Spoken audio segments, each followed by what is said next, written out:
বাংলাদেশ আর India প্রায় হুবহু একই কথা। শুরুটা হইতেছে 30 এপ্রিল 2026। এইটা একটা সায়েন্স বলে একটা পত্রিকা আছে, এখানে লিখছে বাংলাদেশি এক ফটো সাংবাদিক। ওই কিন্তু ফটো সাংবাদিক, ছবি তোলে। হ্যাঁ, তুই তো জার্নালিস্ট না, স্বাস্থ্য নিয়ে লেখার ক্যাপাসিটি নাই। অনেক রহমান না। তো যাই হোক, মূল লাইনটা যেটা সেটা হইতেছে, সে কইতেছে ইংরেজি যেহেতু কইতেছে ঠিক আছে, তাই না? বাংলা কই হইতেছে সেপ্টেম্বর 2025 ইউনুস সরকার ইউনিসেফের মাধ্যমে টিকা কেনা বন্ধ করছে এবং ওপেন টেন্ডার রেখেছে। এই জিনিসটা মাথায় রেখেন, এখানে আমরা ফিরে আসবো। সত্যি সত্যি প্রফেসর ইউনুস সেপ্টেম্বরে বন্ধ করেছিল কিনা টিকা কেনা ইউনিসেফ। এই একটা বাক্য থেকে পুরা ঝড়। এই অনেক রহমানকে সেটা আমরা পরে দেখবো, একেবারে গোষ্ঠী শুদ্ধা দেখবো, পুরা সিলসিলা দেখবো, মজা আছে, সব ডট মিলে যাবে আর কি, বরাবর হয়ে যাবে। পরের দিন 1 মে, একদিন পরে ভারতের দে প্রিন্ট লিখেছে ইংরেজি যেহেতু লিখেছে ঠিকই লিখেছে, তাই না? বাংলায় করি 250-র বেশি মানুষ, বেশিরভাগই শিশু মারা গেছে কারণ ইউনিস সরকার টিকা ক্রয়ের নিয়ম পরিবর্তন করছে। তো প্রিন্টার একটা সূক্ষ্ম সংযোজন করছে যেটা ওই সায়েন্সে নাই। সেটা হইতেছে যে এই প্রাদুর্ভাব ভারতের জন্য বিপদ। যশোর চাঁপাইনবাবগঞ্জ দিয়ে ব্যস্ত সীমান্ত পারাপার হয়, সীমান্ত পার হয়ে ভাইরাস ঢোকার ঝুঁকি বেড়েছে। 2 মে, তার একদিন পরে 3টা বাংলাদেশি পত্রিকা, আগে ইন্ডিয়া করিছে, আগা হাল যেদিকে গেছে পিসা হাল এখন সেদিক দেওয়া যাবে। 3টা পত্রিকা, বিজনেস স্ট্যান্ডার্ড, দিল্লি স্টার আর বিডি নিউজ 24, 3টাই বরাবর দিল্লির বরাবর আর কি, বুঝি যাও। 3টাই সায়েন্সের কথা হুবহু রিপিট করেছে। কেউ ইপিআই অফিসে যায়নি, কেউ স্বাধীন তদন্ত করেনি, কেউ একটু ইউনিসেফের সাথে কথা বলেনি, কেউ কাগজপত্র দেখেনি। একই দিনে সোশ্যাল নিউজ এক্সওয়াইজেড ভারত থেকে একই কথা। 3রা মে ভারতের আরএসএস অ্যাফিলিয়েটেড অর্গানাইজার একটা পত্রিকা আছে, 2টা প্রতিবেদন। সায়েন্সে যেটা নাই সেটা আবার অর্গানাইজার যোগ করেছে। শুনেন, আমি পড়িচ্ছি কি কয়। আমের প্রাদুর্ভাব হইল ইউনিস সরকারের ব্যর্থ নীতি, স্বার্থপর কাজ আর অমানবিক কার্যক্রমের সর্বশেষ নৃশংসতা, যার মধ্যে রয়েছে সংখ্যালঘু হিন্দু সম্প্রদায়ের উপরে তীব্র সহিংসতা ও হত্যা। কার মধ্যে কি পান্তাভাতে ঘি, কার মধ্যে হিন্দু, আমের মধ্যে হিন্দু নির্যাতন ঢুকেছে। বুঝতে পারছেন তো কই থেকে কই যাইতেছে। জনস্বাস্থ্য সংকটকে জুড়ে দিতেছে হিন্দু সম্প্রদায়ের নির্যাতনের সাথে, শিশু মৃত্যুকে সাম্প্রদায়িক ন্যারেটিভ ঢুকাই দিছে এর মধ্যে। বুঝেছ মানে কিরকম মাল? এরই ইন্ডিয়ান মিডিয়ার কৌশল স্ট্রাকচার। বাংলাদেশে যে কোনো সংকট, বন্যা হোক, ডেঙ্গু হোক, হাম হোক, সবকিছুতে হিন্দু নিপীড়ন ঢুকে দিবি আর কি, বুঝেছ।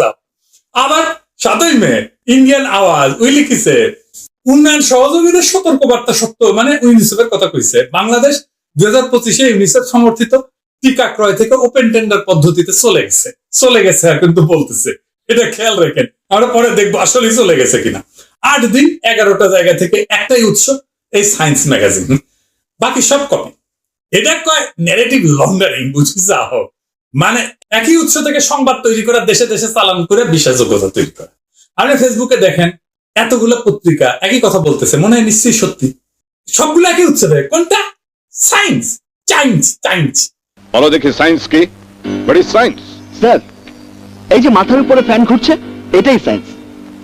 আপনি চোখে কম দেখার পরেও পাওয়ার গ্লাসের মাধ্যমে সঠিক দেখছেন, এটাই সায়েন্স। মোবাইলে যে কথা বলি, এটাই সায়েন্স। এই সায়েন্স নিয়ে বাংলাদেশের পোস্টার বয় তাসনিম খলিল লিখলো সলিড রিপোর্টিং কেমনি ইউনুস সরকার রক্ষা পাই দেখবো। ইউনুসকে কয় স্পিন মাস্টার, এটা আবার প্রফেসর ইউনুস সাক্ষাৎকার দেয়। যাই হোক, ওটা সলিড রিপোর্টিং কেমন সেটা আমরা পরে দেখবনি। এই সায়েন্সের সলিড রিপোর্টিং এর পোস্টমর্টমের আগে আমাদের কিছু জিনিস বুঝে নেওয়া দরকার। আপনাদের এই জটিল বিষয়টা বুঝতে এটা সুবিধা হবে। আলাপটা জটিল না, কিন্তু এই জিনিসটা বোঝার জন্য এই আগের জিনিসগুলো বুঝে নেওয়া দরকার, কারণ টেকনিক্যাল জিনিস, তাই তো? আসেন সেটা একটু বুঝে দেখি। ইপিআই কি টিকা দেয়, কত খরচ? বাংলাদেশ বাচ্চাদের টিকার এই যে পুরো সিস্টেমটা, এটাকে বলে EPI expanded programme of immunisation, বাংলায় সম্প্রসারিত টিকাদান কর্মসূচি। এই ইপিআই কি করে? 9টা টিকা দেয়, 12টা রোগ থেকে বাচ্চাদের বাঁচায়। কি কি? যক্ষা, পোলিও, ডিপথেরিয়া, ধনুষ্টঙ্কার, টিটেনাস, হুপিং কাশি, হেপাটাইটিস বি, নিউমোনিয়া, মেনিনজাইটিস, হাম, রুবেলা, টাইফয়েডটা শেষে যোগ করছে, 2019 যোগ করছে কিন্তু টাইফয়েডের টিকা। এটা আবার কেউ করবে না যে নতুন একটা টিকা যোগ করেছে। এই ইপিআই টিকার ফলে প্রত্যেক বছর 94,000 শিশুর জীবন বাঁচে। কত টাকা লাগে এই টাকাটা কিনতে? এই প্রফেসর ইউনূসের সরকার 25-26 অর্থ বছরে ইপিআই এর জন্য 842 কোটি টাকা বরাদ্দ করেছে সরকারি বাজেট থেকে, মানে প্রায় 1000 কোটি টাকা প্রফেসর ইউনূস নিজে বরাদ্দ দিয়েছে। এডিবি থেকে আরো 609 কোটি টাকা ঋণ, মোট 1450 কোটি টাকা। তার মানে 1450 কোটি টাকা হইতেছে সরকার নিজে দেয়, লোন করে দেয়, আর বাকি 773 কোটি টাকা গাভী দেয়, ওটা আমরা পরে দেখবো। সব মিলে প্রায় 22 থেকে 2300 কোটি টাকা লাগে এক বছরে। এই সংখ্যাটা মাথায় রেখেন, পরে দরকার পড়বে। টাকা কে দেয় জানলেন? এবার দেখি টিকাটা আনে কে। তিনটা পক্ষ এই ভ্যাকসিন কেনার টাকা দেওয়ার সাথে যুক্ত। একটা হচ্ছে গাভী, পুরা নাম global alliance for vaccine and immunization. ধনী দেশের সরকার, Bill Melinda Gates Foundation, World Bank, এরা মিলে গাভীদের টাকা দেয়। এই টাকার উদ্দেশ্য হচ্ছে গরিব দেশের বাচ্চাদের যেন সস্তায় টিকা দেওয়া যায়। বাংলাদেশকে গাভী সাহায্য দিতেছে 2001 সাল থেকে 25 বছর ধরে, সব মিলে কমপক্ষে 15,000 কোটি টাকার মতো দিচ্ছে এই পর্যন্ত। গাভী যা দেয় তা দিয়ে আমাদের ভ্যাকসিনের পুরো চাহিদা মেটানো যায় না, 1/3 হয়, 1/3। তাই বাংলাদেশ সরকারকে টাকা দিতে হয়, লোন করতে হয়।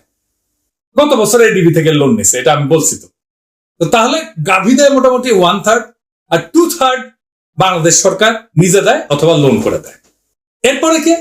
ইউনিসেফ। এটাই সবচেয়ে ইন্টারেস্টিং, কারণ এই ইউনিসেফের বড়াতেই বলা হইতেছে সব কথা। ইউনিসেফ হইতেছে ভ্যাকসিনের কন্ট্রাক্টর। হ্যাঁ, কন্ট্রাক্টর। মনে করেন না যে ইউএন অর্গানাইজেশন ওটা বাপরে একেবারে পুরোহিত, তা না। ইউনিসেফ বাংলাদেশ সরকারকে টিকা কিনে দেয়, মানে বাংলাদেশ সরকার ভ্যাকসিনের বরাদ্দ দেয় ওর হাতে, ওই টাকা দিয়ে ওই টিকা কিনে দেয়, সেখান থেকে সে কমিশন নেয়। জি ভাই, কমিশন 4% কমিশন নেয়। তাহলে 2200 থেকে 2300 কোটি টাকার কমিশন কত হয়? 4%। এটা বলে গাভী টাকাটা সরকারকে দেয় না, সরাসরি ইউনিসেফকে দেয়। গাভীর সাহায্যের কন্ডিশনই থাকে ইউনিসেফকে কেনাকাটার দায়িত্ব দিতে হবে।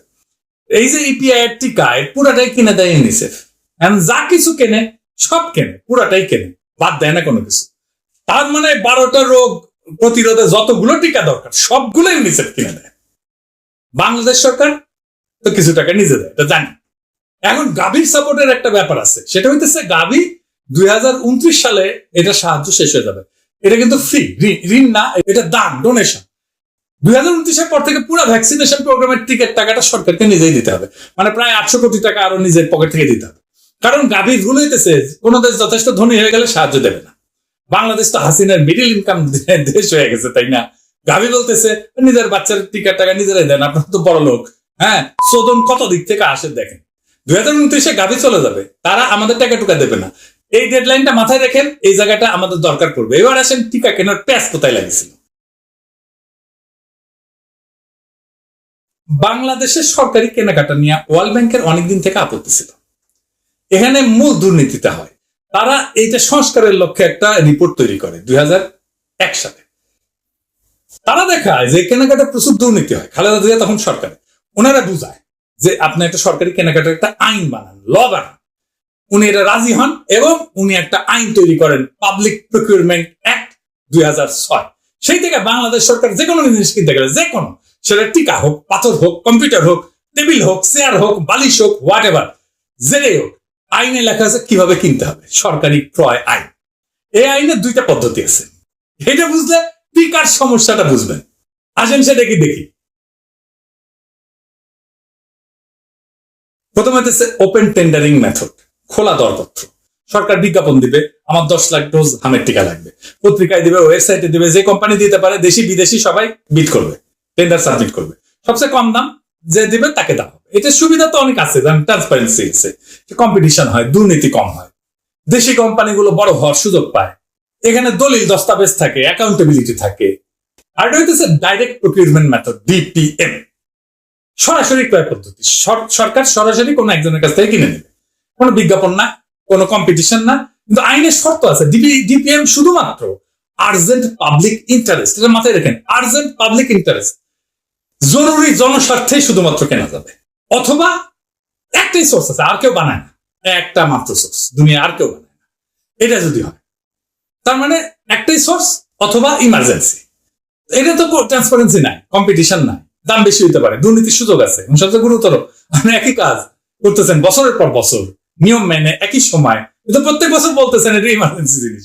তাকে করা যায়? আপনি প্রত্যেকদিন সকালবেলা নাস্তা করেন একই সময়, এটার ইমার্জেন্সি বলবেন নাকি নিয়মিত অভ্যাস বলবেন? বাংলাদেশ ইউনিসেফের কাছ থেকে টিকা কিনতেছে প্রত্যেক বছর, এই আর্জেন্ট পাবলিক ইন্টারেস্ট বললা এই প্রভিশন লেখা প্রত্যেক বছর ইমার্জেন্সি ডিক্লেয়ার কইরা। 52 বছরের দেশ হয়ে গেছে, 47 বছর পুরানো একটা টিকা কর্মসূচি। এই পাবলিক প্রকিউরমেন্ট অ্যাক্ট হওয়ার পরে 20 বছর পার হয়ে গেছে। প্রত্যেক বছর জানা যায় কত শিশু জন্ম নেবে, কত টিকা দরকার, আর সরকার বলতেছে এটা ইমার্জেন্সি।